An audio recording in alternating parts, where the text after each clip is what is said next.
지갑 속 반쪽 목걸이를 바라보던 순간 또다시 그날의 기억이 파도처럼 밀려왔습니다.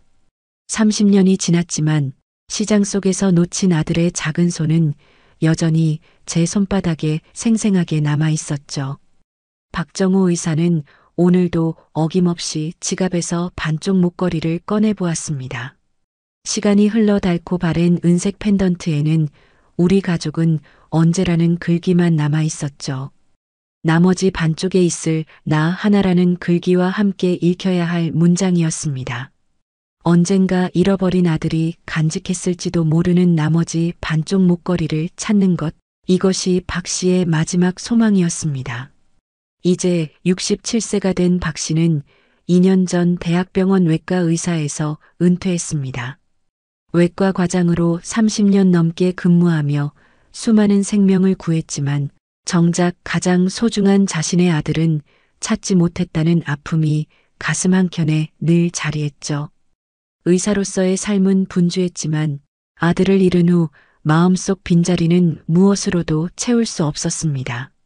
출근길에 마주치는 아버지와 아들의 모습, 병원에서 만나는 어린 환자들, 그 모든 순간이 잃어버린 민수를 떠올리게 했습니다.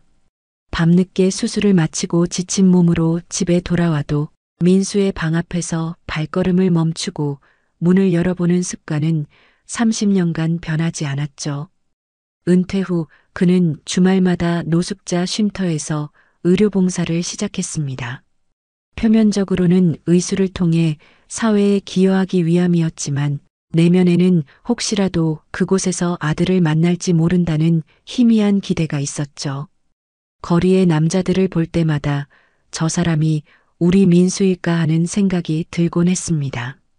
봉사활동 중 만나는 30대 남성들의 얼굴을 유심히 살피는 자신을 발견할 때마다 박 씨는 스스로가 한심하게 느껴지기도 했습니다.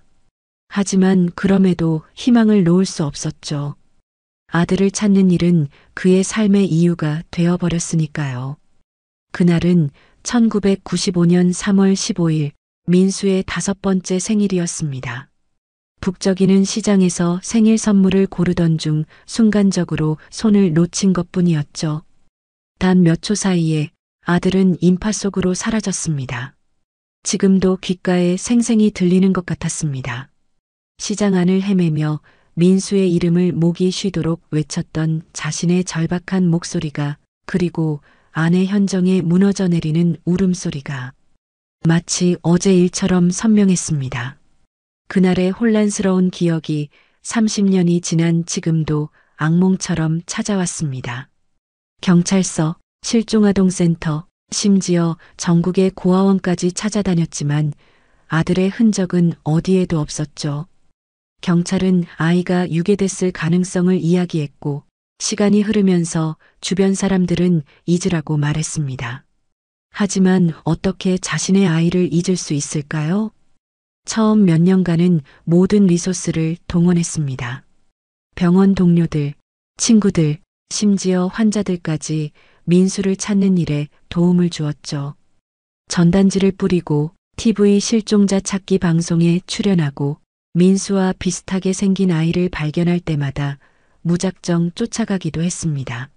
하지만 시간이 흐를수록 주변의 도움은 줄어들었고 결국 박 씨 부부만이 희망을 놓지 않았습니다. 아내 현정은 그런 상황에서도 박 씨를 지탱해주는 큰 힘이 되어 주었습니다. 둘은 함께 아들의 방을 그대로 보존했고 매년 생일마다 케이크를 사서 촛불을 불었죠. 올해 민수는 35살이 되었을 테니 케이크에는 35개의 촛불을 꽂았습니다. 현정은 매년 민수의 나이에 맞는 옷을 한 벌씩 사두는 특별한 의식도 지켜왔습니다. 옷장에는 5살부터 35살까지의 옷이 크기 순서대로 정리되어 있었죠. 아무도 입지 않은 옷들, 하지만 그 옷들이 부부에게는 아들과의 연결고리였습니다.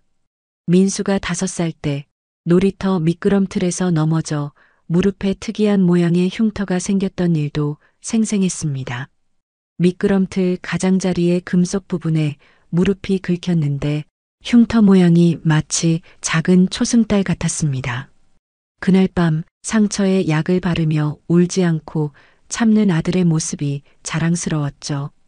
박 씨는 의사였지만 자신의 아이가 다쳤을 때는 그 어떤 환자보다 더 마음이 아팠습니다.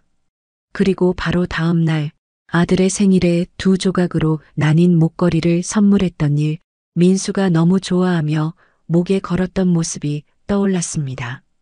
반짝이는 은색 목걸이에 새겨진 우리 가족은 언제나 하나라는 문구는 이제 2개로 나뉘어 각각 우리 가족은 언제와 나 하나라는 불완전한 말이 되었죠. 완성된 문장을 다시 읽기 위해서는 2조각이 다시 만나야 했습니다.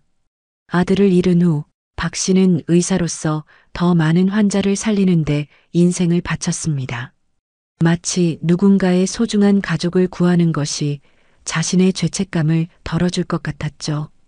밤낮 없이 일했고 의학 저널에 논문을 발표하고 젊은 의사들을 열정적으로 지도했습니다. 그렇게 30년이 흘렀습니다. 이제는 다른 의사들에게 전설적인 외과 의사로 불리며 은퇴했지만 정작 본인에게는 실패한 아버지라는 생각뿐이었습니다. 아내 현정은 이제 희망을 버리고 현실을 받아들이라고 조심스레 이야기했지만 박 씨의 가슴 한구석에는 여전히 작은 희망의 불씨가 남아 있었습니다. 병원에서 만나는 젊은 남자 환자들의 얼굴을 살피고 거리에서 민수 또래의 남자를 보면 뒤따라가 보는 것이 습관이 되었습니다. 때로는 자신도 미친 짓을 한다고 생각했지만 그렇게라도 하지 않으면 마음이 견디지 못했습니다. 매일 아침 지갑 속 반쪽 목걸이를 보는 것으로 하루를 시작하는 의식은 30년간 단 하루도 거르지 않았습니다. 목걸이를 손에 쥘 때마다 오늘은 민수를 찾을 수 있을까라는 질문을 스스로에게 던졌죠. 대부분의 날은 실망으로 끝났지만 그래도 이 작은 의식이 박 씨에게는 살아갈 힘이 되었습니다. 그리고 오늘 아침 꿈에서 민수를 만났습니다. 성인이 된 모습이었지만 분명 그의 아들이었죠. 꿈속에서 민수는 목에 반쪽 목걸이를 걸고 있었고 아버지를 향해 미소 짓고 있었습니다. 꿈에서 민수가 걸고 있던 목걸이는 분명 30년 전 박 씨가 선물했던 바로 그 목걸이, 아들이 가져간 반쪽이었습니다. 꿈이 너무 생생해서 잠에서 깨어난 후에도 가슴이 뛰었습니다. 눈을 뜨자 베개가 눈물로 젖어 있었습니다. 무언가 다른 느낌, 오늘이 평범한 날이 아닐 것 같은 예감이 들었습니다. 6월의 따스한 햇살이 창문으로 들어오는 토요일 아침, 박 씨는 평소보다 더 서둘러 노숙자 쉼터로 향하는 봉사활동 준비를 시작했습니다. 오늘은 어쩐지 가슴이 두근거렸습니다. 꿈에서 본 민수의 모습이 자꾸 떠올랐죠. 혹시 오늘 30년 만에 기적이 일어날지도 모른다는 예감에 박 씨는 평소보다 더 꼼꼼히 준비했습니다. 의료 가방을 챙기면서 문득 목걸이를 지갑에서 꺼내 오늘은 특별히 주머니에 넣었습니다. 의사가운 주머니가 아닌 가슴에 더 가까운 셔츠 주머니에 조심스럽게 넣었죠. 마치 오늘 그 목걸이가 필요할 것 같은 예감이 들었기 때문입니다. 아내 현정은 그런 남편의 모습을 조용히 바라보며 무슨 일이 있냐고 물었지만 박 씨는 그저 좋은 꿈을 꿨다고만 답했습니다. 현정의 눈에도 오늘 남편이 평소와 다르다는 것이 느껴졌지만 너무 많은 실망을 겪은 후라 더 이상 희망을 갖지 않으려 했습니다. 그가 알 리 없었죠. 오늘 이 평범한 봉사활동의 날이 그의 인생을 완전히 바꿔놓을 거라는 사실을, 30년간의 기다림이 끝나는 날이 될 거라는 것을. 노숙자 쉼터가 있는 공원에 도착한 박 씨는 차에서 의료 가방을 꺼냈습니다. 주머니 속 목걸이가 몸에 닿는 느낌이 평소와는 다르게 느껴졌습니다. 봉사활동을 수년간 해왔지만 오늘따라 가슴이 더 뛰는 것 같았습니다. 공원 한켠에 임시로 설치된 의료 부스에서 박 씨는 평소처럼 차분하게 준비를 시작했습니다. 혈압계와 청진기, 간단한 응급처치 도구들을 정리하면서도 그의 마음은 자꾸만 다른 곳을 향했습니다. 꿈에서 본 민수의 얼굴이 계속 떠올랐습니다. 다른 봉사자들이 박 씨에게 인사하며 다가왔습니다. 은퇴한 대학병원 외과 과장이라는 사실이 알려지면서 이곳에서 그는 늘 존경의 대상이었습니다. 하지만 오늘은 인사를 건네는 사람들에게 평소보다 더 짧게 대답했습니다. 마음이 어딘가 다른 곳에 있는 듯 했습니다. 진료를 시작한 지 1시간쯤 지났을까 봉사자 한 명이 급하게 달려와 공원 반대편에 쓰러진 사람이 있다고 알렸습니다. 박 씨는 즉시 의료 가방을 들고 그 사람을 따라 뛰었습니다. 수십 년의 의사 경험이 그의 몸을 자동으로 움직이게 했습니다. 공원 벤치 근처에는 한 남자가 바닥에 쓰러져 있었습니다. 30대 중반으로 보이는 남자였습니다. 지저분한 옷차림과 부스스한 머리카락으로 보아 노숙자임이 분명했습니다. 주변 사람들은 대부분 무관심하게 지나갔고 몇몇은 멀리서 구경만 하고 있었습니다. 박 씨가 쓰러진 남자 곁에 무릎을 꿇었습니다. 숨은 붙어 있었지만 맥박이 불규칙했고 얼굴은 창백했습니다. 알코올 중독으로 인한 건강 악화와 영양실조 증상이 역력했습니다. 그는 남자의 얼굴을 살펴보다가 순간 가슴이 철렁 내려앉았습니다. 이 남자의 얼굴에서 뭔가 낯익은 느낌이 들었기 때문입니다. 눈의 모양, 콧대의 선, 입술의 윤곽까지 어디서 본 듯한 익숙함이 느껴졌습니다. 30년 동안 길에서 마주치는 수많은 얼굴들에 민수를 투영해온 그였기에 스스로의 직감을 믿지 않으려 했습니다. 박 씨는 혼란스러운 마음을 뒤로하고 응급처치에 집중했습니다. 맥박과 호흡을 확인하고 기도를 확보한 뒤 의식을 확인했지만 반응이 없었습니다. 동공 반응을 살피고 간단한 신경학적 검사를 해본 결과 심각한 상태임을 직감했습니다. 주변 봉사자들에게 즉시 119에 연락하라고 지시했습니다. 그리고 자신이 전에 근무했던 대학병원으로 이송해달라고 요청했습니다.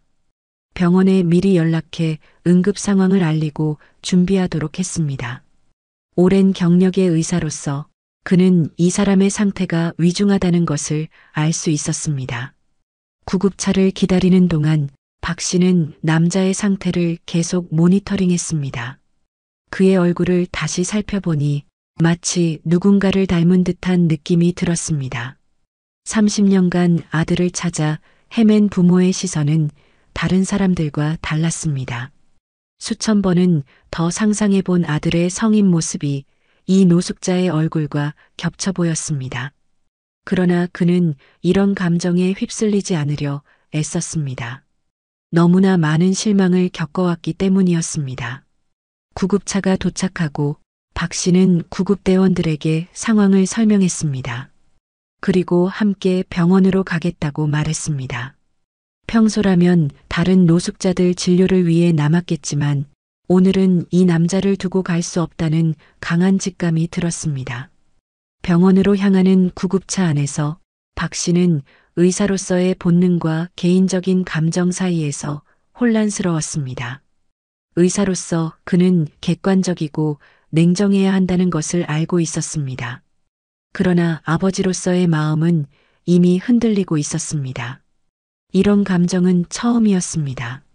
30년 경력의 의사로서 수많은 환자를 봐왔지만 이 낯선 노숙자에게 이렇게 강한 책임감을 느낀 적은 없었습니다. 병원에 도착하자 응급실 의료진이 신속하게 움직였습니다. 박 씨가 전화로 미리 상황을 알렸기 때문에 모든 준비가 되어 있었습니다. 그곳에는 그의 오랜 동료였던 간호사 지영도 있었습니다.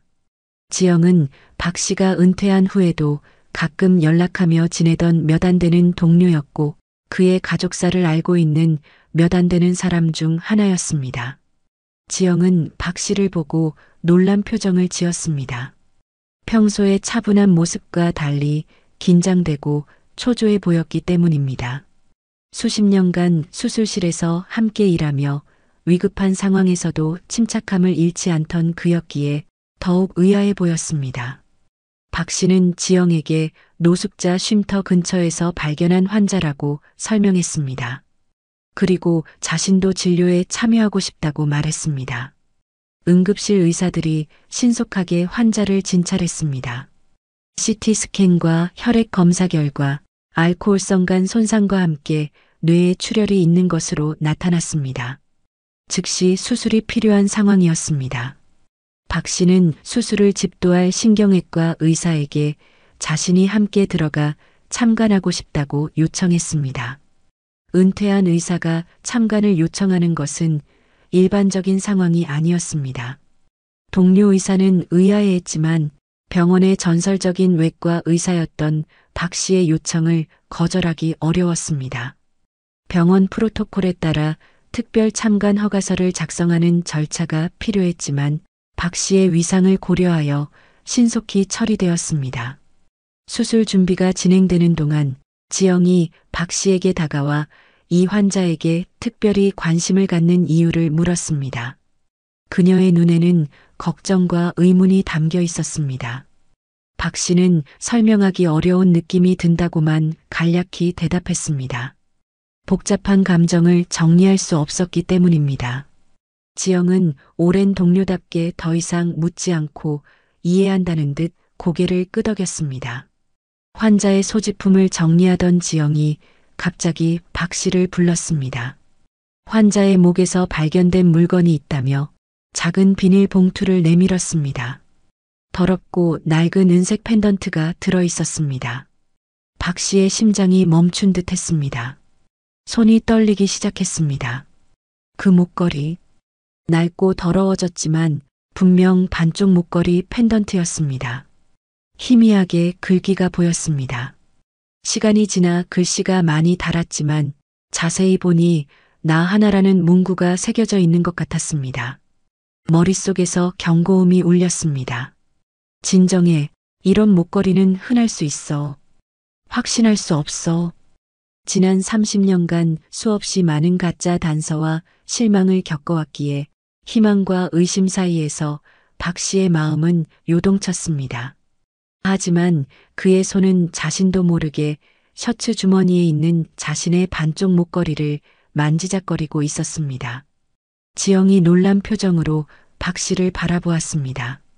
박 씨의 얼굴이 창백해지고 손이 심하게 떨리는 것을 보았기 때문입니다. 무슨 일이냐고 물었지만 박 씨는 대답하지 못했습니다. 목에서 말이 나오지 않았습니다. 간호사가 다가와 환자가 수술실로 이동한다고 알렸습니다. 박 씨는 급하게 목걸이를 지영에게 맡기고 정신을 차렸습니다. 아직 확신할 수 없었습니다. 목걸이만으로는 부족했습니다. 더 많은 증거가 필요했습니다. 이런 우연은 너무 잔인한 장난처럼 느껴졌습니다. 수술실로 향하는 동안 박 씨의 마음은 혼란스러웠습니다. 30년간 수많은 실망을 겪었습니다. 길에서 만난 비슷한 또래의 남자들, 가짜 정보에 대한 제보, 그럴듯한 단서들, 모두 결국 허망한 희망으로 끝났습니다. 한때는 전화벨이 울릴 때마다 심장이 뛰었지만 시간이 지날수록 기대하는 법을 잊어갔습니다. 이번에도 그런 실망 중 하나가 될까봐 두려웠습니다. 또한 의사로서의 객관성을 잃지 않으려 노력했습니다. 지금은 한 생명을 구하는 것이 중요했습니다. 개인적인 감정은 나중에 정리해도 됐습니다. 그는 깊게 숨을 들이마시고 수술실로 들어갔습니다. 수술이 시작되었고 박 씨는 조용히 한쪽에서 지켜보았습니다. 외과 의사로서 수많은 수술을 집도했지만 오늘은 그저 관찰자였습니다. 그런데도 심장은 평소의 수술 때보다 더 빠르게 뛰고 있었습니다. 때로는 자신의 심장 소리가 수술실 모니터의 경보음보다 크게 들리는 것 같았습니다. 수술이 진행되면서 의료진은 환자의 상태를 안정시키는 데 집중했습니다. 그런데 출혈 부위를 처치하기 위해 환자의 가운을 더 올리는 과정에서 박 씨는 무언가를 발견했습니다. 환자의 오른쪽 무릎 위에 있는 흉터였습니다. 그 순간 박 씨의 다리에 힘이 빠졌습니다. 특이한 모양의 흉터. 마치 초승달처럼 생긴 그 흉터는 30년 전 민수가 미끄럼틀에서 넘어져 다쳤던 바로 그 흉터와 너무나 흡사했습니다. 세월이 흐르며 흉터는 조금 늘어났지만 그 특이한 모양은 그대로였습니다. 마치 시간이 멈춘 것처럼 박 씨의 머릿속에는 아들의 상처를 치료해주던 그날의 기억이 생생하게 떠올랐습니다. 세상이 천천히 돌아가는 것 같았습니다. 의료진의 목소리가 멀리서 들려오는 것 같았고 시간이 느려지는 듯 했습니다. 박 씨는 무릎 흉터를 뚫어지게 바라보았습니다. 목걸이에 이어 이 흉터까지. 우연이라고 하기에는 너무 많은 일치였습니다.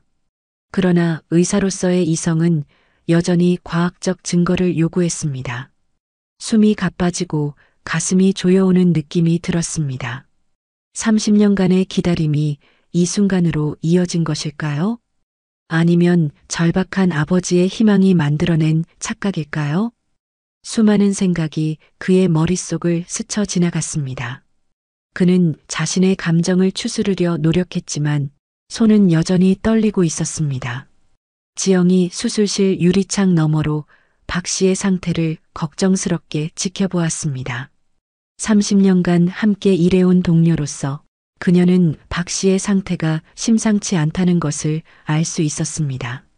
무언가 특별한 일이 일어나고 있다고 직감했습니다. 박 씨는 수술실 벽에 기대어 서서 의료진이 수술을 마무리하는 것을 지켜보았습니다. 이제 확인해야 할 것이 있었습니다. 목걸이와 흉터, 이 두 가지는 강력한 단서였지만 DNA 검사만이 확실한 답을 줄 수 있었습니다. 30년간의 기다림이 허무하게 끝나지 않기를 바라는 마음으로 그는 과학적 증거의 필요성을 느꼈습니다. 수술이 끝나고 환자는 중환자실로 이송되었습니다. 박 씨는 지영에게 환자의 상태를 계속 업데이트해 달라고 부탁했습니다. 그리고 잠시 병원 복도 구석에 마련된 의료진 휴게실로 향했습니다. 혼자만의 시간이 필요했습니다. 휴게실에 들어간 박 씨는 깊은 숨을 들이마셨습니다. 지영이 건네준 비닐봉투에서 노숙자의 목걸이를 꺼내 자세히 살펴보았습니다. 30년의 세월이 지났지만 이 작은 금속 조각이 그의 인생을 바꿀 수도 있다는 사실이 그를 압도했습니다. 심장이 빠르게 뛰었고 손은 여전히 떨렸습니다. 지영이 조용히 휴게실 문을 열고 들어왔습니다. 그녀는 오랜 시간 박 씨의 동료로 일하며 그가 아들을 잃은 아픔을 옆에서 지켜봐 왔습니다. 박 씨의 상태가 심상치 않다는 것을 알기에 무슨 일이 있는지 조심스레 물었습니다. 박 씨는 잠시 침묵했습니다. 그리고 마침내 떨리는 목소리로 오늘 발견한 노숙자가 자신의 아들일지도 모른다는 생각을 털어놓았습니다. 목걸이와 무릎 흉터에 대해 이야기하면서 그의 눈에서는 30년 만에 처음으로 희망의 빛이 밝게 빛나고 있었습니다. 지영은 충격과 함께 희망이 교차하는 표정으로 박 씨를 바라보았습니다. 너무 오랜 시간이 지났기에 그녀 역시 확신할 수 없었지만 DNA 검사를 통해 확인해 보자고 제안했습니다. 병원에서 근무하는 그녀의 위치를 활용하면 비공식적으로 신속하게 검사가 가능하다고 말했습니다. 박 씨는 고개를 끄덕였습니다. 그리고 아직 아내 현정에게는 알리지 말아달라고 부탁했습니다. 너무 많은 실망을 겪어온 현정에게 확실한 증거 없이 또 다른 희망을 주고 싶지 않았기 때문입니다. 지영은 이해한다는 듯 고개를 끄덕였습니다. 박 씨는 다시 중환자실로 향했습니다. 이제 그의 발걸음에는 새로운 결의가 담겨 있었습니다. 30년 동안 잃어버렸던 아들을 다시 찾기 위한 마지막 여정이 시작되었습니다. 아직 눈을 뜨지 않은 이 남자가 정말 자신의 아들 민수인지 그는 모든 것을 걸고 확인하기로 마음먹었습니다. 수술실에서 본 초승달 모양의 흉터가 박 씨의 머릿속에 계속 맴돌았어요. 이 순간 단순한 의사가 아닌 아버지로서의 기억이 밀려왔습니다. 무릎에 난 그 특이한 흉터는 단순한 상처 이상의 의미를 가졌어요.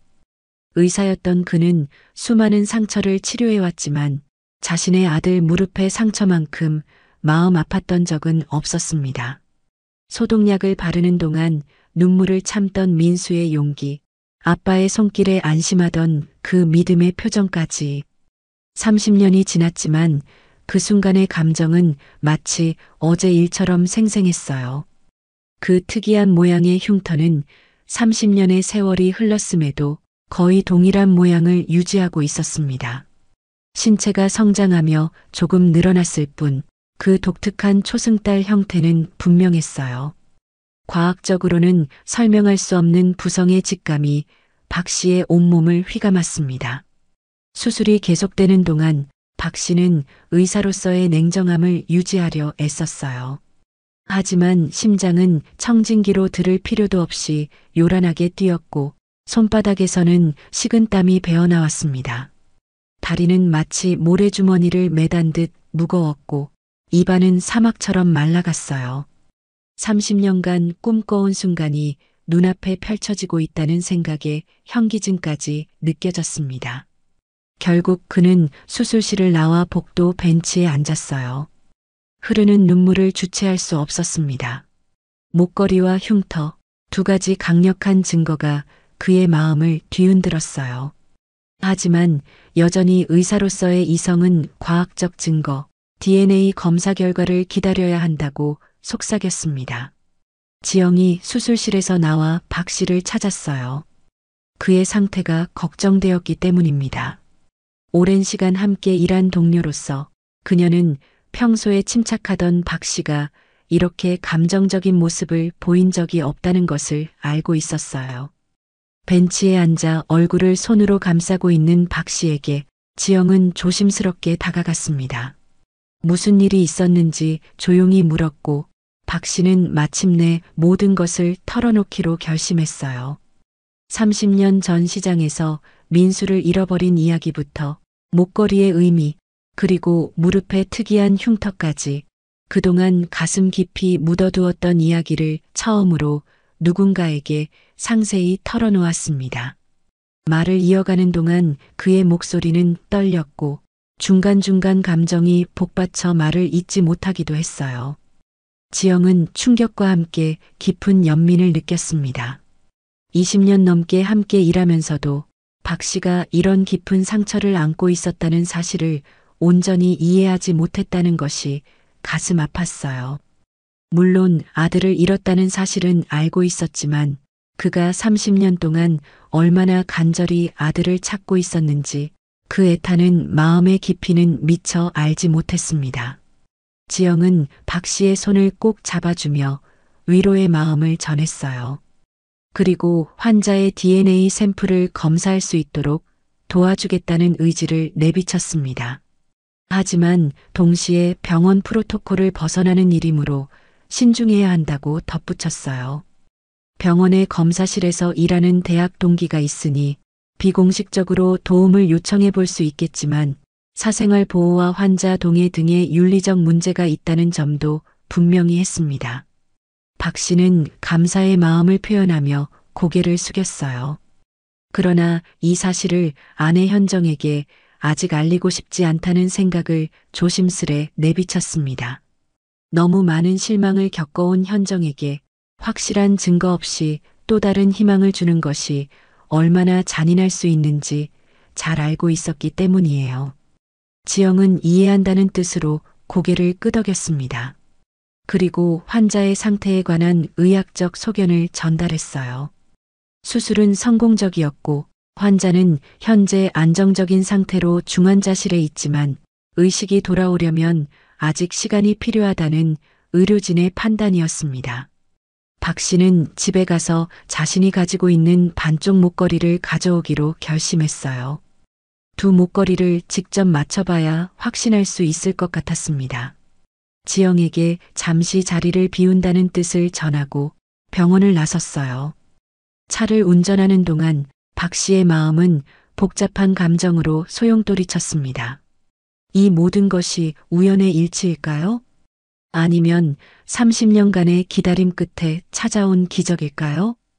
이성적으로 생각하려 했지만 가슴속에서는 이미 무언가 확신에 가까운 감정이 자라고 있었어요. 손이 떨려 핸들을 제대로 잡기 어려울 정도였습니다.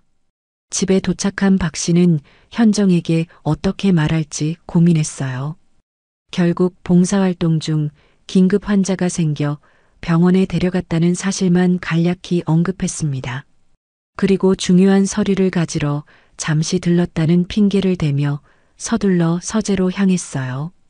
현정은 평소와 달리 긴장된 남편의 모습에 의구심을 품었습니다. 무슨 일이 있는지 걱정스러운 눈빛으로 물었지만 박 씨는 별일 아니라는 듯 안심시켰어요. 서둘러 서재로 향한 그는 책상 서랍에 보관해둔 반쪽 목걸이를 꺼냈습니다. 30년 동안 매일 지갑에 넣고 다녔던 그 목걸이는 오늘 아침 특별한 예감에 셔츠 주머니에 넣었다가 병원에 가기 전 다시 서랍에 보관해둔 것이었어요. 마치 운명이 오늘의 만남을 예견이라도 한 듯한 기묘한 우연이었습니다.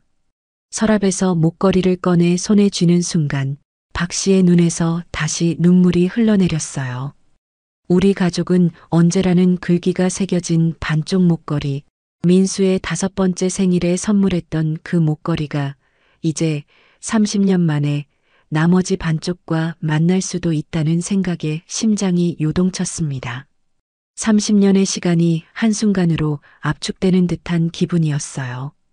현정은 서재 문 앞에 서서 남편의 모습을 지켜보고 있었습니다. 박 씨가 목걸이를 손에 쥐고 울고 있는 모습을 보고 그녀의 직감이 무언가를 감지했어요. 목소리는 떨렸지만 단호하게 무슨 일이 있는지 설명을 요구했습니다. 박 씨는 더 이상 비밀을 유지할 수 없다고 판단했어요. 현정에게 오늘 있었던 일을 조심스럽게 설명하기 시작했습니다. 노숙자 쉼터 근처에서 쓰러진 젊은 남자를 발견한 일, 그가 목에 걸고 있던 반쪽 목걸이, 그리고 무릎에 특이한 흉터까지.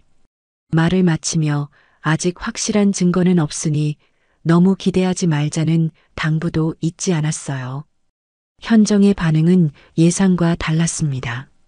그녀는 차분하게 듣고 있었지만 눈빛에서는 복잡한 감정이 교차하고 있었어요. 30년간 너무 많은 실망을 겪어온 그녀는 더 이상 쉽게 희망을 품지 않는 보호막을 만들어 두었습니다. 그저 작은 움직임으로 고개를 끄덕이며 DNA 검사 결과를 기다리자는 실용적인 대응을 보였어요. 하지만 그녀의 손은 명백히 떨리고 있었고 박 씨는 아내가 내면의 감정을 억누르고 있다는 것을 간파했습니다. 현정은 묵묵히 일어나 민수의 방으로 향했어요. 그리고 30년 동안 그대로 보존해온 방 안에서 민수가 마지막으로 입었던 옷을 조심스레 꺼냈습니다. 그녀는 이 옷에서 DNA를 추출할 가능성에 대해 질문했어요. 박 씨는 아내의 제안에 잠시 생각에 잠겼습니다. 의학적 지식으로는 30년 된 옷에서 유효한 DNA를 추출하는 것이 얼마나 어려운지 알고 있었어요. 섬유에 남아있는 DNA는 시간이 지남에 따라 분해되고 환경적 요인에 의해 오염되었을 가능성이 높다는 점을 부드럽게 설명했습니다. 그보다는 친자 검사로 자신의 DNA와 비교하는 것이 정확도가 훨씬 높을 것이라고 덧붙였어요. 그러면서도 아내가 이렇게 빨리 상황을 받아들이고 실질적인 해결책을 모색하는 모습에 깊은 감동을 느꼈습니다. 현정은 잠시 침묵했어요. 그리고 만약 정말 민수라면 내면에 자리 잡은 의문들을 조심스럽게 표현했습니다.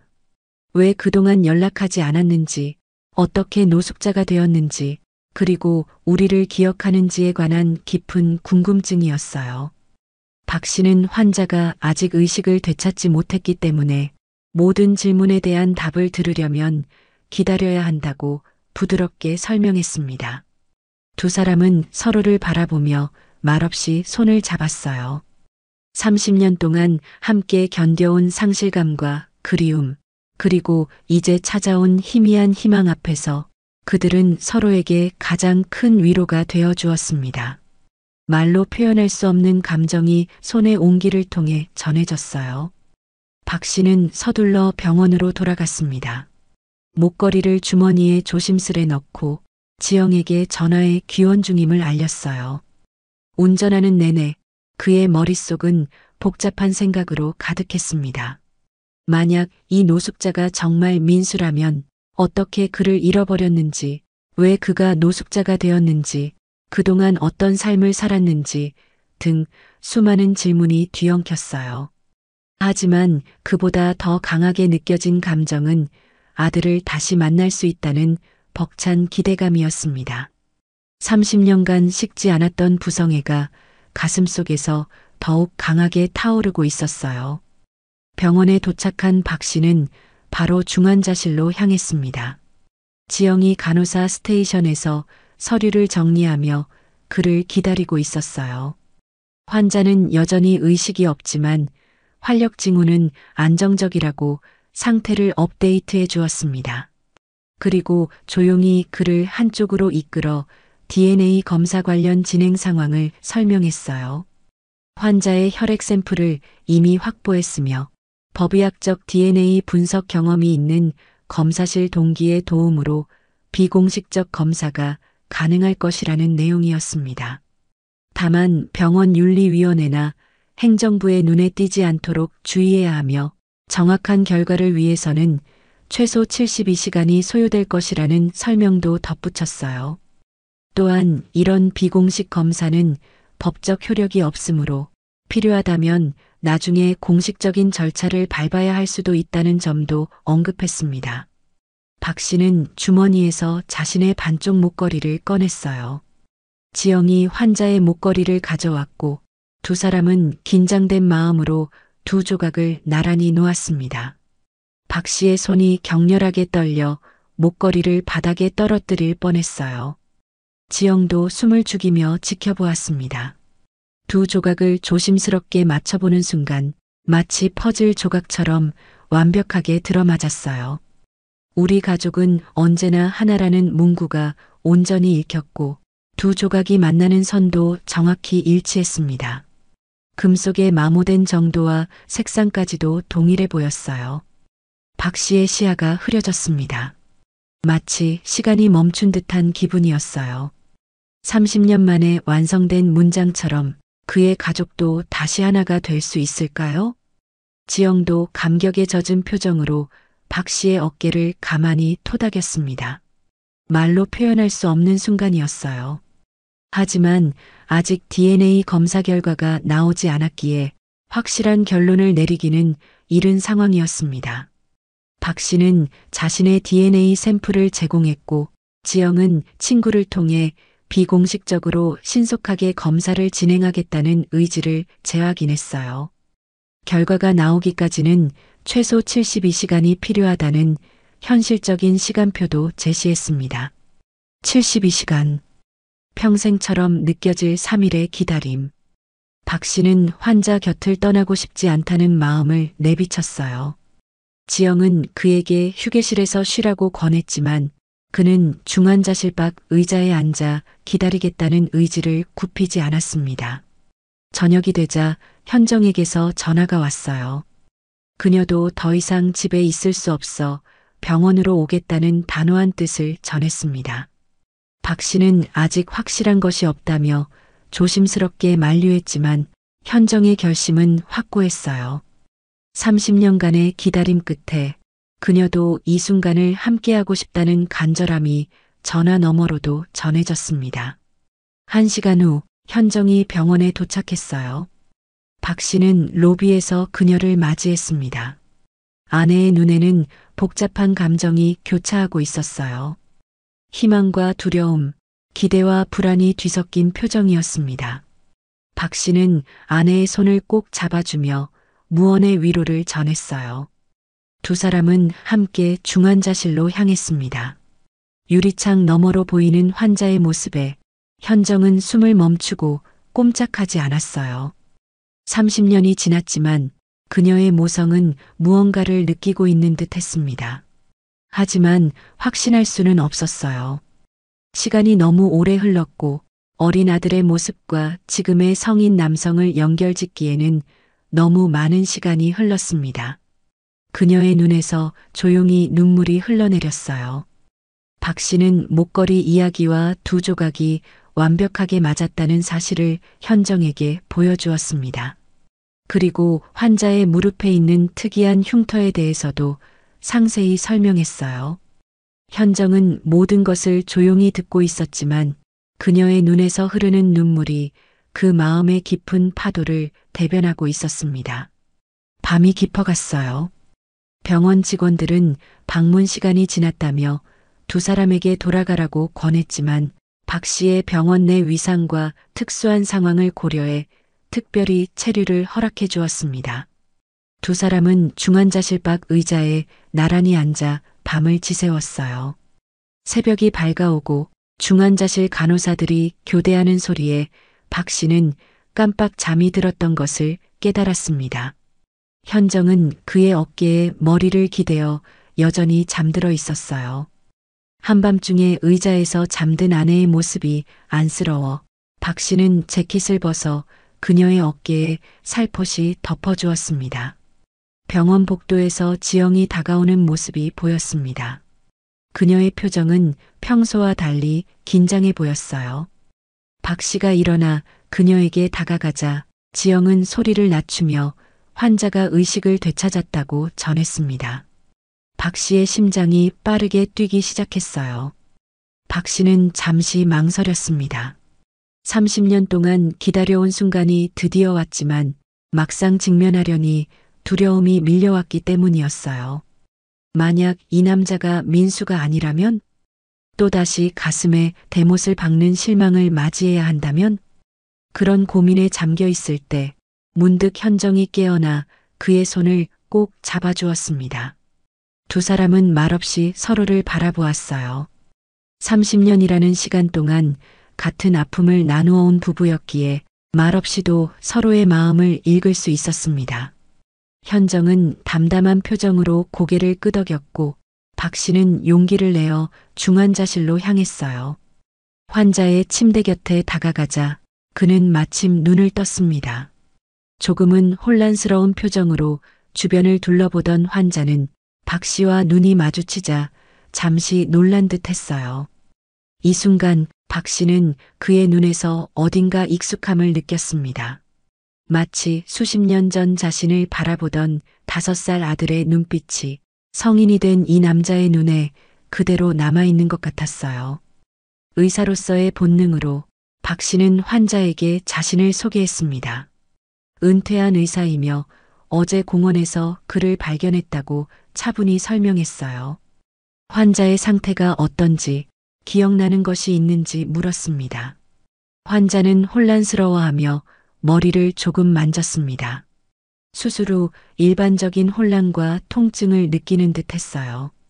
그리고 천천히 입을 열어 자신의 이름이 민수라고 말했습니다. 민수. 그 이름이 공기 중에 떨어지는 순간 박 씨의 심장은 마치 멈춘 듯 했어요. 30년 만에 듣는 아들의 이름. 하지만 이것만으로는 확신할 수 없었습니다. 떨리는 목소리로 성씨가 무엇인지 물었습니다. 환자는 잠시 생각하더니 자신은 성씨를 모른다고 대답했어요. 고아원에서 자랐기 때문에 성은 고아원에서 임의로 지어준 김씨를 사용한다고 했습니다. 고아원. 그 단어가 박 씨의 가슴을 찔렀어요. 실종된 아들이 고아원에서 자랐다는 사실이 그동안 아들을 찾지 못한 자신의 무능함을 더욱 강조하는 것 같았습니다. 목구멍이 메어오는 느낌에 박 씨는 잠시 말을 잇지 못했어요. 자신이 열심히 찾았지만 끝내 발견하지 못한 곳에서 아들이 부모 없이 자라고 있었다는 사실이 가슴을 파고들었습니다.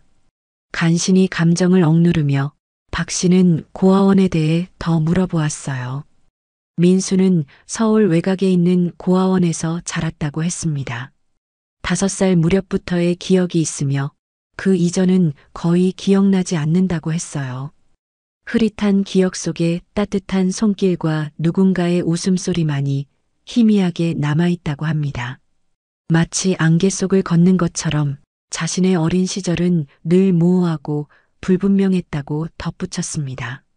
고아원에서는 비교적 평범하게 지냈지만 10대 시절부터 정체성에 대한 혼란과 분노로 방황하기 시작했다고 해요. 자신이 버려진 아이라는 생각에 반항심이 커졌고 그것이 학교 생활의 어려움으로 이어졌다고 합니다. 결국 18살에 고아원을 나와 이후로는 일용직을 전전하며 불안정한 생활을 해왔다는 말에 박 씨의 가슴은 찢어질 듯 아팠어요. 아들이 겪었을 외로움과 상처를 생각하니 숨이 막히는 것 같았습니다. 박 씨는 가장 중요한 질문, 목에 걸고 있던 목걸이에 대해 물었습니다. 민수의 눈이 잠시 반짝였어요. 그 목걸이는 자신이 가진 유일한 단서라고 말했습니다. 고아원에 왔을 때부터 갖고 있던 것으로 자신의 정체성과 관련된 중요한 물건이라 생각해 항상 간직해왔다고 설명했어요. 나 하나라는 글귀가 새겨진 그 반쪽 목걸이가 언젠가 자신이 누구인지 알려줄지도 모른다는 희미한 희망을 갖고 있었다고 했습니다. 처음 고아원에 왔을 때 선생님들이 그 목걸이를 버리려 했지만 어린 자신이 목걸이를 놓지 않고 울며 매달렸다고 해요. 그 후로 그 목걸이는 그의 유일한 소유물이자 과거와 연결된 유일한 끈이 되었다고 했습니다. 박 씨는 감정을 추스르기 어려웠어요. 자신이 선물했던 목걸이를 아들이 30년 동안 간직해왔다는 사실이 그의 마음을 뒤흔들었습니다. 하지만 여전히 신중해야 했어요. 확실한 DNA 검사 결과가 나오기 전까지는 자신의 믿음을 100% 확신할 수 없었기 때문입니다. 너무 많은 실망을 겪어온 후였기에 이번에도 혹시 우연의 일치는 아닐지 경계심을 놓을 수 없었어요. 박 씨는 민수에게 무릎의 흉터에 대해 기억하는지 물었습니다. 민수는 조금 놀란 듯 고개를 끄덕였어요. 어린 시절 다쳤던 것 같은데 정확히 어떻게 다쳤는지는 기억나지 않는다고 했습니다. 가끔 놀이터에서 놀다가 다친 것 같은 희미한 기억이 있다고 말했어요.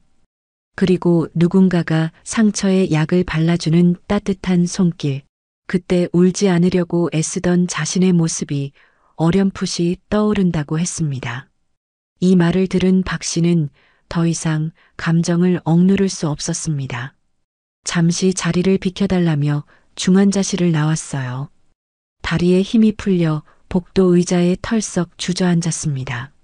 민수가 말한 기억은 박 씨 자신이 아들의 상처를 치료해주던 바로 그 순간과 일치했어요.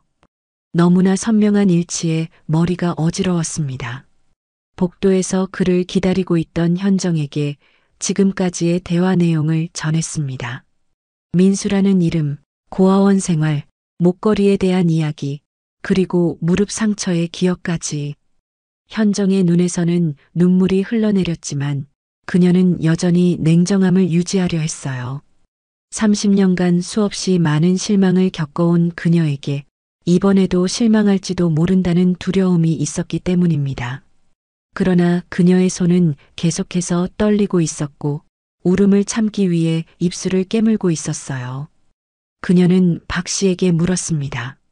정말 우리 민수가 맞느냐고. 아들을 찾은 것이 꿈은 아닌지 확인하고 싶다고 했어요. 너무 많은 실망 끝에 그녀는 더 이상 쉽게 희망을 품을 수 없었습니다. 희망이 커질수록 실망도 커진다는 것을 너무나 잘 알고 있었기 때문이었어요. 그때 지영이 다가와 DNA 검사 결과는 아직 시간이 더 필요하다고 했습니다. 의학적으로 정확한 결과를 얻기 위해서는 최소 이틀은 더 기다려야 한다는 말에 부부는 침묵 속에서 서로의 손을 더 단단히 잡았어요. 이틀. 30년을 기다렸는데 이 이틀이 30년보다 더 길게 느껴질 것 같았습니다. 박 씨는 병원을 떠나지 않고 틈틈이 민수의 상태를 확인했어요. 의식이 점점 또렷해지는 민수와 조금씩 대화를 나누면서 그의 인생 이야기를 더 듣게 되었습니다. 고아원에서의 외로움, 자신의 뿌리를 찾고 싶었던 간절함, 사회에 적응하지 못하고 술에 의존하게 된 과정까지 모든 이야기가 박 씨의 가슴을 아프게 했어요. 자신이 곁에 있었다면 아들이 이런 고통을 겪지 않았을 것이라는 생각에 죄책감이 밀려왔습니다. 당신이 그 아이를 놓친 게 아니에요. 현정이 말했습니다. 누군가 우리에게서 민수를 데려간 거예요. 현정의 말은 박 씨에게 작은 위로가 되었지만 그럼에도 아버지로서의 책임감과 자책은 쉽게 사라지지 않았어요. 현정은 처음에는 병원에 오지 않으려 했습니다. 확실한 증거 없이 희망을 품었다가 상처받는 것이 두려웠기 때문이었어요. 하지만 결국 그녀도 견디지 못하고 병원을 찾았습니다. 다만 직접 민수를 만나지는 않고 멀리서 그를 바라보는 것으로 만족했어요. 중환자실 유리창 너머로 아들을 바라보는 현정의 눈에는 복잡한 감정이 교차했습니다. 이 남자가 정말 자신의 아들인지, 만약 그렇다면 왜 그토록 오랜 시간이 걸렸는지, 그동안 아들은 어떤 삶을 살았는지에 대한 의문과 불안, 그리고 무엇보다 어머니로서 느끼는 가슴 저린 그리움이 뒤섞여 있었어요. 박 씨는 아내가 중환자실 밖에서 조용히 눈물을 훔치는 모습을 발견했지만 그녀의 마음을 존중하여 언급하지 않았습니다. 그저 옆에 서서 함께 유리창 너머를 바라보았어요. 두 사람 사이에는 말없는 이해가 흘렀습니다. 시간이 흐르면서 민수의 상태는 점점 호전되었어요. 의사들은 그가 일반 병실로 옮겨도 된다는 판단을 내렸고 곧 퇴원도 가능할 것이라고 했습니다. 이 말을 들은 박 씨는 당황했어요. DNA 검사 결과가 나오기 전에 민수가 떠나버리면 또다시 그를 잃을지도 모른다는 두려움이 엄습했기 때문입니다. 30년 만에 찾은 아들을 다시 놓친다는 생각에 박 씨의 심장은 마구 뛰기 시작했어요. 만약 그가 퇴원해버리면 어떡하지?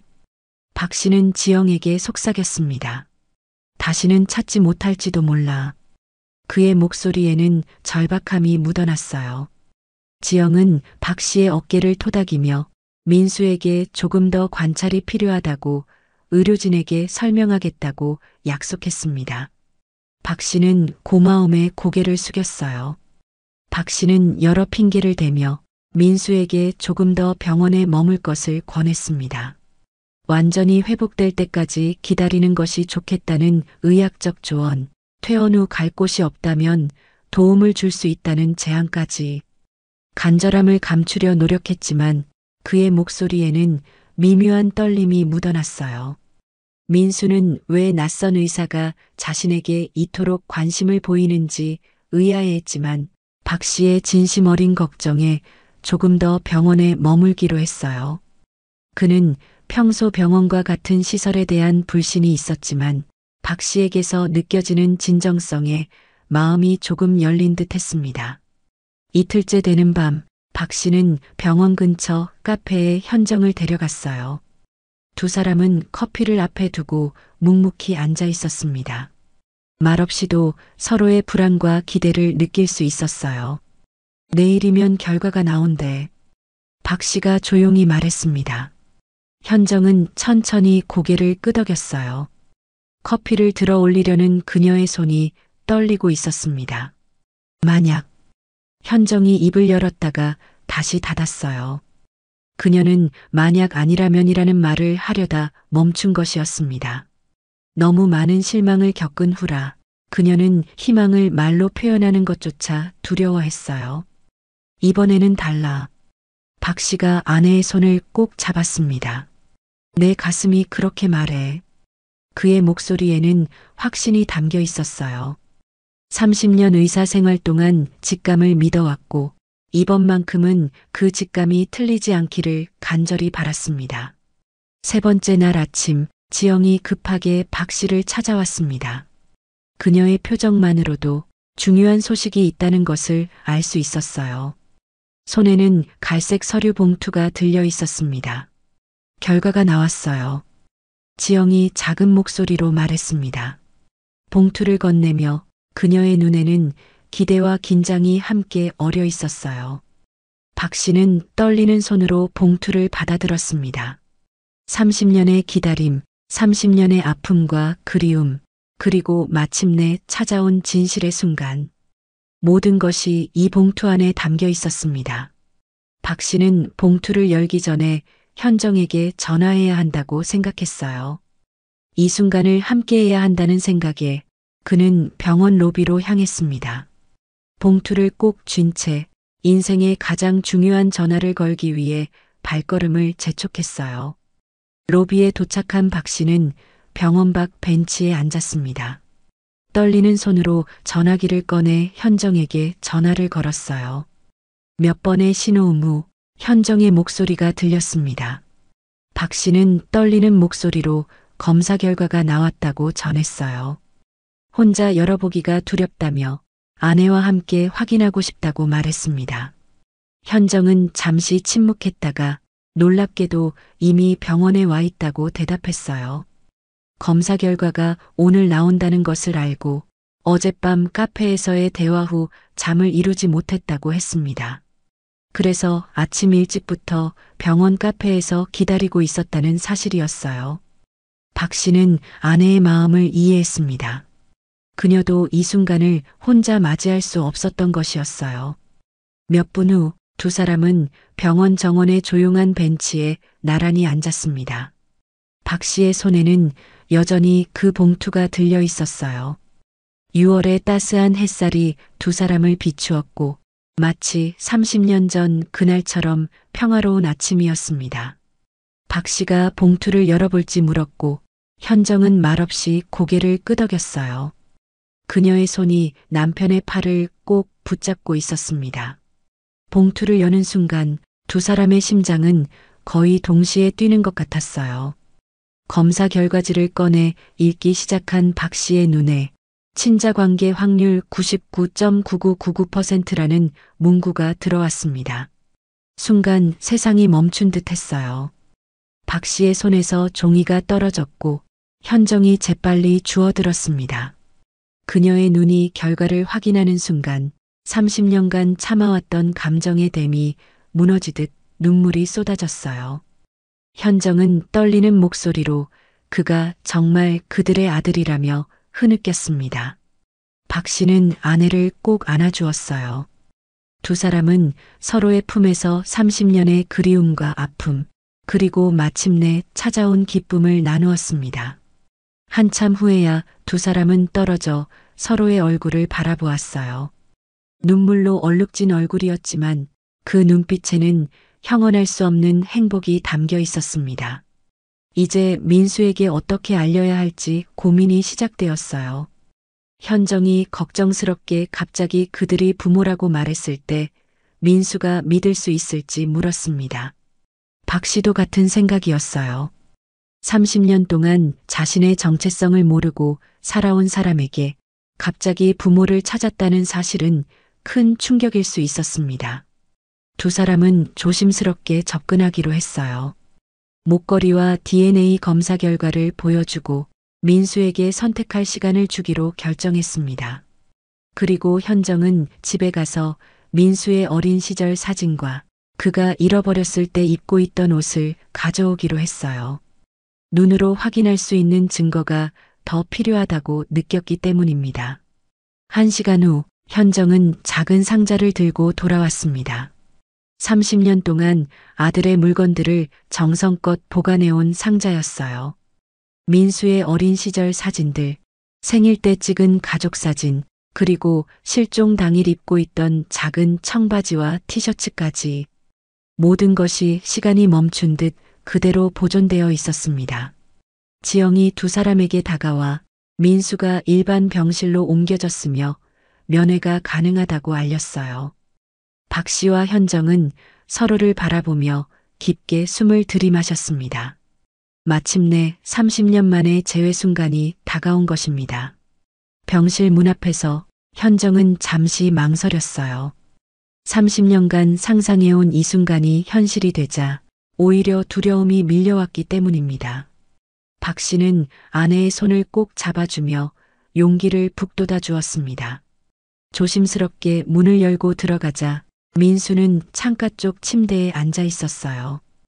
햇살이 그의 얼굴을 비추고 있었고 그 모습이 마치 30년 전 아들의 모습과 겹쳐 보였습니다. 민수는 두 사람을 보고 약간 놀란 듯 했지만 이내 작은 미소로 인사했어요. 박 씨가 먼저 입을 열었습니다. 민수에게 특별히 이야기할 것이 있다고 조심스럽게 말했어요. 이야기가 길고 믿기 어려울 수 있지만 끝까지 들어줬으면 한다고 부탁했습니다. 민수는 의아해하면서도 고개를 끄덕였고 박 씨는 30년 전 시장에서 5살 아들을 잃어버린 이야기부터 시작했어요. 그날의 상황, 아들을 찾기 위해 전국을 돌아다녔던 이야기, 그리고 포기하지 않고 30년간 기다려온 시간까지. 말을 이어가는 동안 박 씨의 목소리는 떨렸고 눈가에는 눈물이 맺혔습니다. 민수는 처음에는 혼란스러운 표정이었지만 점차 진지하게 듣기 시작했어요. 특히 목걸이 이야기가 나왔을 때 그의 눈빛이 달라졌습니다. 박 씨는 주머니에서 자신의 반쪽 목걸이를 꺼냈고 지영이 가져다 준 민수의 목걸이와 나란히 놓았어요. 두 조각이 완벽하게 맞아떨어지며 우리 가족은 언제나 하나라는 문구가 완성되었습니다. 민수의 얼굴이 창백해졌어요. 그는 목걸이를 바라보며 자신도 모르게 손을 뻗었지만 중간에 멈추었습니다. 아직 믿기지 않는다는 듯한 표정이었어요. 현정이 떨리는 손으로 상자를 열어 어린 민수의 사진을 꺼냈습니다. 5살 생일 파티 사진이었어요. 사진 속 어린 민수는 목에 바로 그 목걸이를 걸고 있었고 행복한 미소를 짓고 있었습니다. 다른 사진들도 하나씩 보여주었어요. 놀이터에서 놀던 모습, 아버지 어깨에 올라타 웃던 순간, 어머니와 함께 케이크를 자르던 장면까지. 모든 사진이 민수가 잃어버리기 전에 행복했던 순간들을 담고 있었습니다. 마지막으로 DNA 검사 결과지를 조심스럽게 건넸어요. 민수는 한참 동안 그 종이를 바라보았습니다. 여전히 믿기지 않는다는 표정이었지만 그의 눈에서 무언가가 변하기 시작했어요. 마침내 민수가 입을 열었습니다.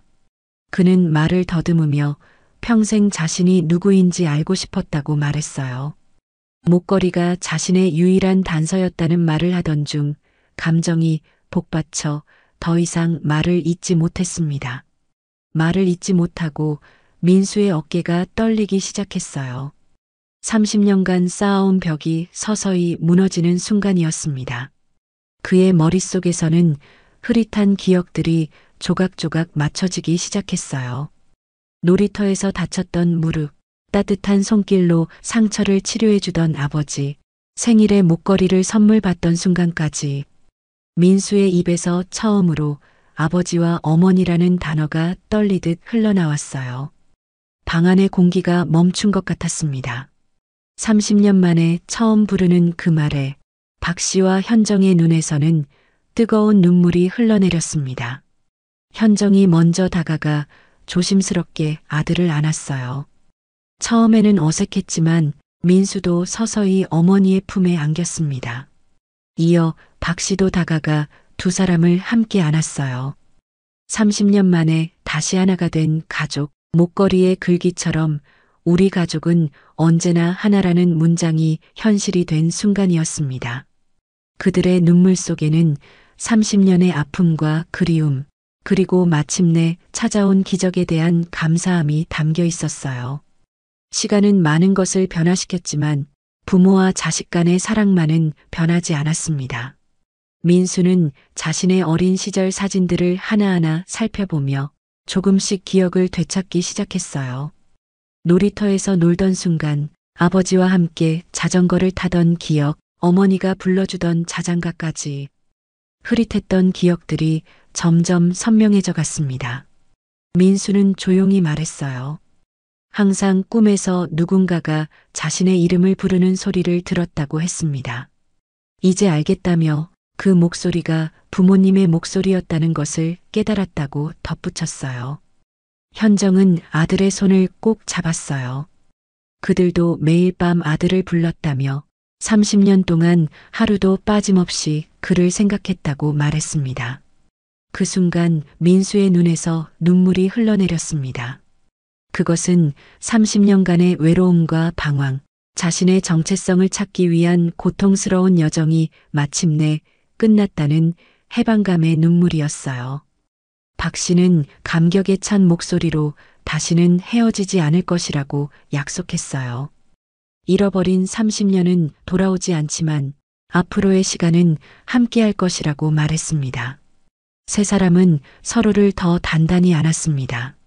창문으로 들어오는 햇살이 그들을 따스하게 비추었고 병실은 30년 만에 찾아온 기적의 순간을 조용히 지켜보았어요.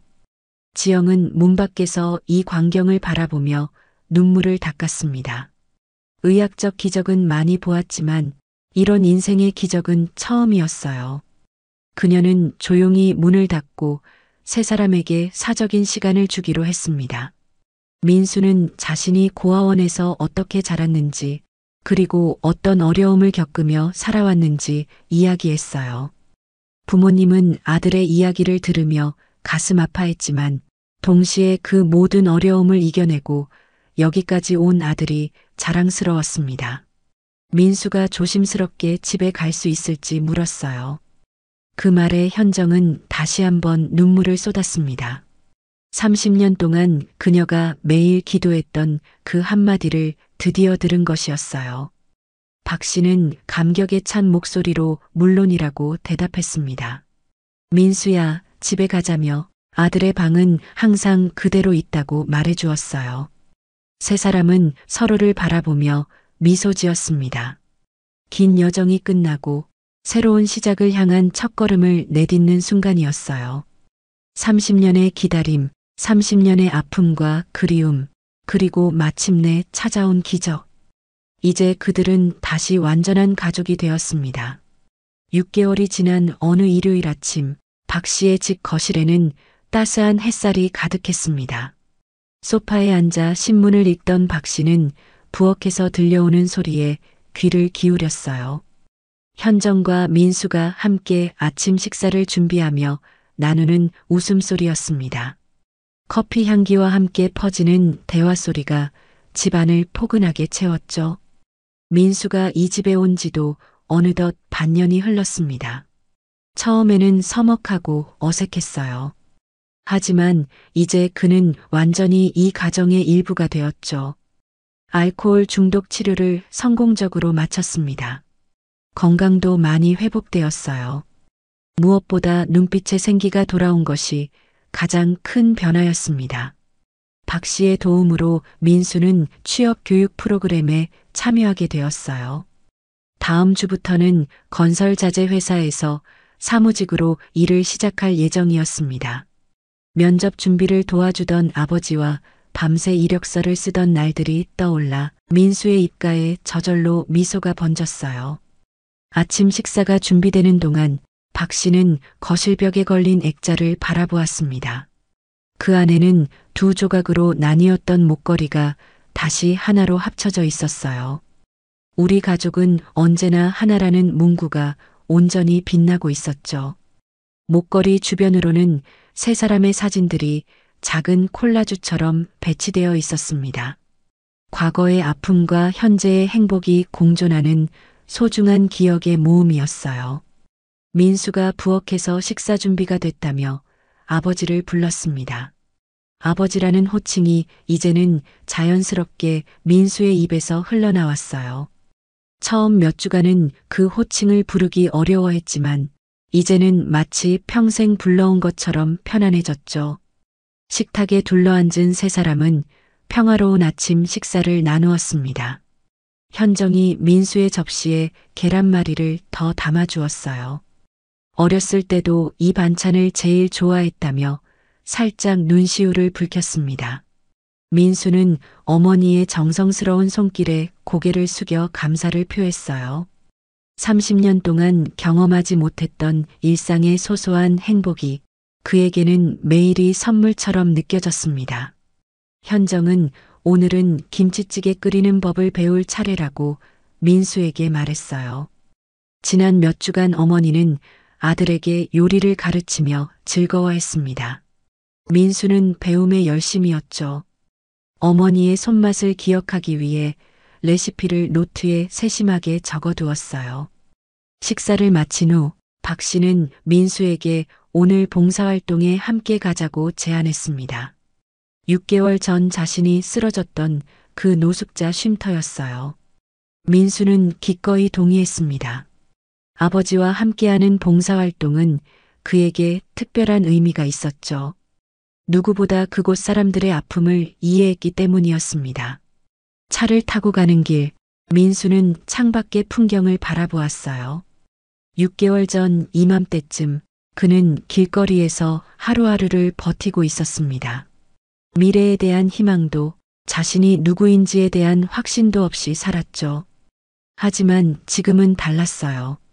민수는 조용히 그날 자신이 쓰러진 것이 불행 중 다행이었다고 말했습니다. 의식을 잃었을 때는 끝이라고 생각했지만 눈을 떴을 때 아버지를 만나게 될 줄은 상상도 못했다고 덧붙였어요. 그의 목소리가 살짝 떨렸습니다. 박 씨는 아들의 어깨를 가볍게 두드렸어요. 말로 표현할 수 없는 감정이 그 작은 동작에 담겨 있었습니다. 우연을 가장한 필연이었다고 그는 늘 그렇게 생각했어요. 노숙자 쉼터에 도착하자 다른 봉사자들이 반갑게 박 씨를 맞이했습니다. 그리고 민수를 보며 놀라움을 감추지 못했어요.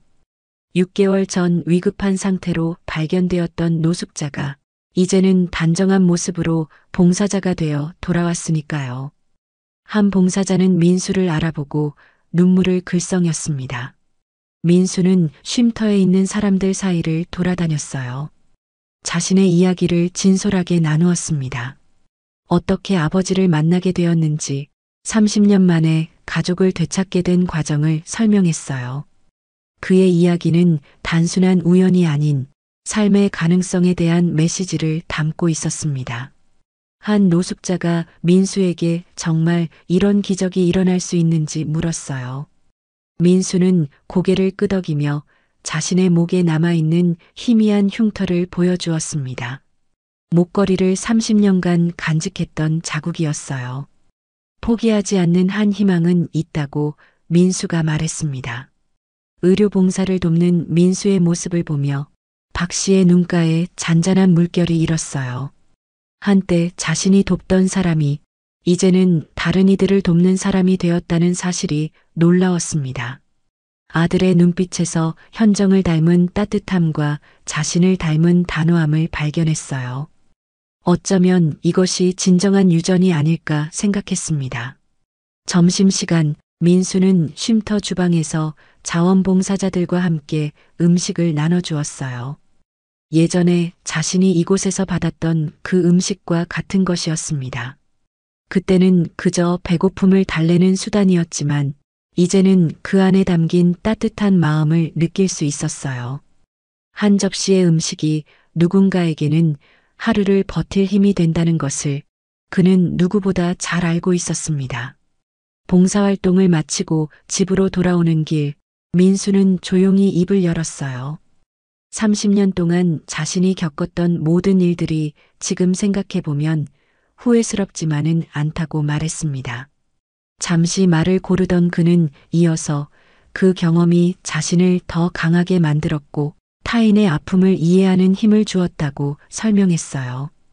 박 씨는 운전대를 잡은 손에 힘이 들어갔어요. 아들이 겪었을 고통을 생각하면 여전히 가슴이 아팠습니다. 하지만 동시에 그 모든 어려움을 이겨낸 아들이 자랑스러웠어요. 민수가 곁에 돌아온 것만으로도 충분하다고 박 씨가 말했습니다. 집에 도착하자 현정이 따뜻한 저녁을 준비하고 있었어요. 오늘은 민수가 좋아하는 갈비찜이었습니다. 어린 시절 생일마다 해주던 특별식이었죠. 부엌 창가에는 작은 화분들이 줄지어 있었어요. 민수가 어머니와 함께 가꾸기 시작한 허브 정원이었습니다. 식탁에 앉은 세 사람은 그날의 경험을 나누었어요. 민수는 다른 노숙자들의 이야기를 들으며 느낀 점을 말했습니다. 자신이 얼마나 운이 좋았는지 다시 한번 깨달았다고 했어요. 그리고 이런 행운을 다른 이들에게도 나눠주고 싶다고 덧붙였습니다. 현정은 아들의 말에 깊이 공감했어요. 그녀 역시 아들을 잃은 부모들을 돕는 모임에서 오랫동안 활동해왔기 때문이었습니다. 그 경험이 자신을 지탱해준 힘이었다고 말했어요. 박 씨도 고개를 끄덕이며 봉사의 힘에 대해 이야기했습니다. 저녁 식사 후 가족은 함께 민수의 방으로 향했어요. 30년 동안 그대로 보존되어 있던 그 방에는 이제 민수의 새로운 물건들이 조금씩 더해지고 있었습니다. 어린 시절 장난감 옆에 취업 준비 서적이 놓여 있었고 낡은 포스터 옆에는 새로운 캘린더가 걸려 있었어요.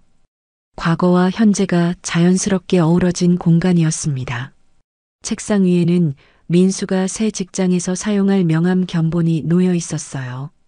김민수라는 이름 대신 박민수라는 이름이 새겨져 있었습니다. 30년 만에 되찾은 자신의 본래 성씨였죠. 법적 절차를 통해 이제 공식적으로도 박민수라는 이름을 사용하게 되었습니다. 그 작은 명함 한 장에 민수의 새로운 정체성과 소속감이 담겨 있었어요. 그 옆에는 민수가 고아원 시절부터 써온 낡은 일기장이 놓여 있었습니다. 그는 부모님에게 이 일기장을 보여주며 자신이 언제나 가족을 그리워했다는 마음을 나누었어요. 특히 매년 생일마다 자신의 진짜 부모가 어디에 있을지 상상하며 쓴 페이지를 펼쳤습니다. 그 페이지를 읽는 현정의 눈에서는 보석 같은 눈물이 흘러내렸어요. 민수는 작은 상자를 열어 부모님께 보여주었습니다. 그 안에는 고아원 시절부터 간직해온 작은 물건들이 있었어요. 5살 때 유일하게 가지고 있던 목걸이, 처음으로 받은 선물인 작은 곰 인형, 그리고 누군가 자신을 찾고 있을지도 모른다는 희망을 담은 편지들. 이 모든 것이 그를 지탱해준 작은 희망의 증거들이었습니다. 민수는 이제 자신의 정체성을 완전히 받아들였어요. 부모님이 자신의 방을 30년 동안 그대로 보존해왔다는 사실은 그의 마음속에 깊은 울림을 주었습니다. 한 번도 자신을 포기하지 않았다는 사실에 감사함을 표했어요. 어머니가 매년 챙겨두었던 옷들을 보며 그는 평생 느끼지 못했던 무조건적인 사랑을 온몸으로 느꼈습니다. 박 씨는 아들의 어깨를 감싸 안았어요. 잃어버린 30년은 돌아오지 않지만 앞으로의 시간은 더욱 소중히 여기며 살아가자고 말했습니다. 그의 목소리에는 확신이 담겨 있었어요. 현정도 두 사람 곁으로 다가와 손을 포개었어요. 지난날의 아픔은 이제 치유되었으니 앞만 보고 가자고 덧붙였습니다. 세 개의 손이 겹쳐진 모습이 마치 완성된 목걸이처럼 하나로 이어져 보였어요. 그날 밤 박 씨는 침대에 누워 지난 6개월을 돌아보았습니다. 30년간의 기다림이 끝나고 마침내 가족이 온전히 하나가 된 시간이었어요.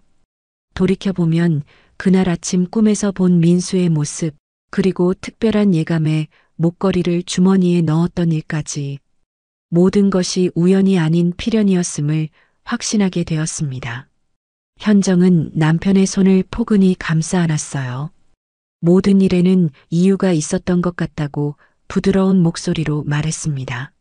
민수가 쓰러진 곳이 하필 남편이 봉사하던 쉼터 근처였고 그날따라 목걸이를 가슴 가까이 품었던 것까지 모든 것이 그들을 다시 만나게 하기 위한 운명이었다고 생각한다고 덧붙였어요.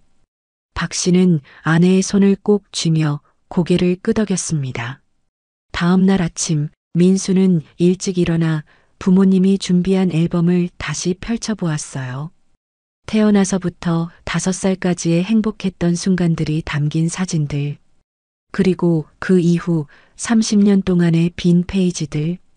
이제 그 빈 페이지를 함께 채워나갈 시간이 주어졌다는 생각에 그의 가슴은 따스한 햇살처럼 환해졌습니다.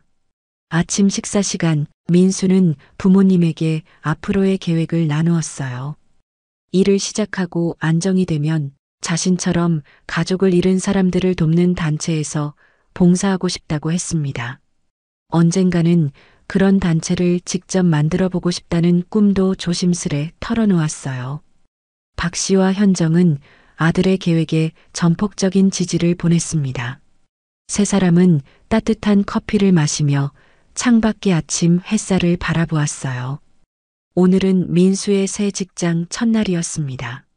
가족에게는 진정한 새 출발의 날이기도 했어요. 잃어버렸던 시간은 되돌릴 수 없지만 남은 시간을 더욱 소중히 여기며 살아가기로 한 가족의 다짐이 아침 햇살처럼 밝고 따스했습니다. 박 씨는 문득 지갑을 열어보았어요. 30년 동안 그곳에 있던 반쪽 목걸이는 이제 액자 속에 있었지만 그 자리에는 세 사람이 함께 찍은 새 가족 사진이 놓여 있었습니다. 사진 속에서 세 사람은 환하게 웃고 있었어요. 과거의 상처를 치유하고 새로운 희망으로 나아가는 모습이었습니다. 민수가 출근 준비를 마치고 현관으로 나왔어요. 단정한 정장 차림이었습니다. 처음으로 맞이하는 직장 생활에 긴장한 듯 했지만 눈빛은 기대감으로 빛났어요. 박 씨와 현정은 아들을 배웅하기 위해 함께 일어났습니다. 30년 만에 처음으로 맞이하는 아들의 첫 출근길. 그 순간은 세 사람 모두에게 특별한 의미가 있었어요. 현정은 민수의 넥타이를 살짝 바로잡아 주었습니다. 정말 아버지를 닮았다고 말하며 눈에 사랑을 가득 담았어요.